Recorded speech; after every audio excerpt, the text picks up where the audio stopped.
High angle চাদরটা একদম শুরু করা হয়েছিল 3টে স্টেপে, সেটাকে বাড়িয়ে 5টা স্টেপ করা হয়েছে। তারপরে এদিকে একটা বর্ডার, এদিকে একটা বর্ডার, মাঝখানে একটা ফুল। এই ফুলটাকে প্রথম একটা, তারপরে 2টো, তারপরে 3টে, এইভাবে আস্তে আস্তে বেড়ে নেক্সট ভি শেপে আনা হয়েছে।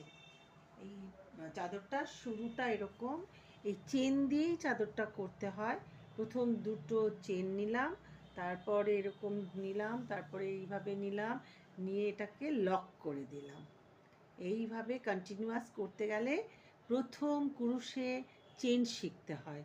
যার হাতে চেনটা ক্লিয়ার সে পুরো করতে পারবে। এইভাবে নিয়ে এখানে 6টা। এই ডিজাইন পরে বলা যাবে, কিন্তু যারা ইন্টারেস্টেড তারা প্রথম এই কুরুশ আর উল নিয়ে চেন করবে।